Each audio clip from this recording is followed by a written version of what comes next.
Health. It's the state of complete physical, mental, and social well-being, not just the absence of disease or infirmity. And good health is something we strive to achieve, not just individually, but also as a community.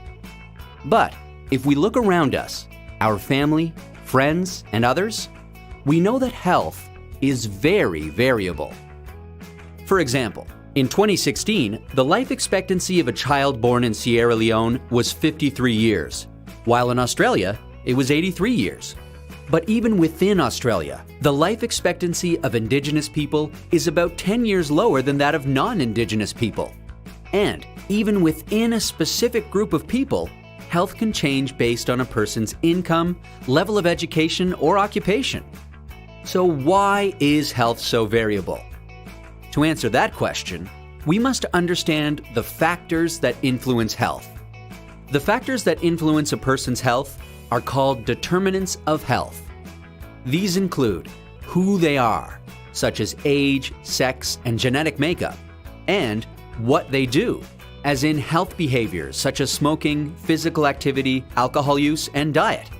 Health is also largely influenced by the conditions in which people are born, grow, live, work, and age, collectively called the social determinants of health. The social determinants of health are shaped by the distribution of money, power, and resources at an international, national, and local level. These can lead to health inequities, which is the difference in health between different groups of people that is unfair and avoidable. Let's take a look at the social determinants of health using a framework developed by the World Health Organization. According to this framework, there are two broad groups of health determinants: structural and intermediary. Structural determinants are the socio-economic and political context that people live in.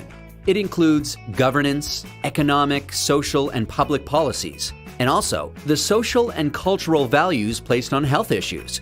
These factors can lead to the unequal distribution of material and monetary resources, which can shape a person's socioeconomic position. Socioeconomic position is characterized by education, occupation, income, gender, race or ethnicity, and social class.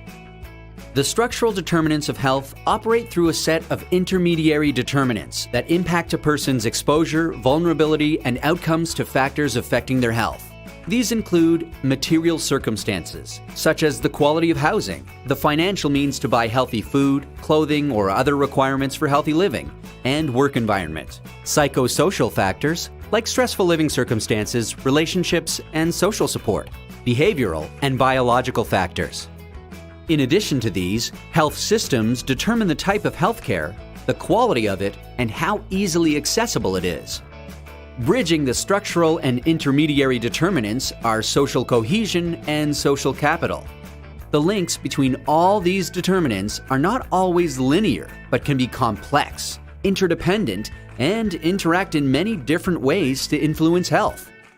For example, poor income can limit opportunities for achieving good health, and conversely, poor health can limit opportunities for people to participate in the workforce. And remember, these determinants can act across the course of a person's life. So, the next time you think about a health issue, consider not only who they are and what they do, but also the conditions in which they are born, grow, live, work, and age. Because if we understand and act on them, we can build a healthier world for everyone.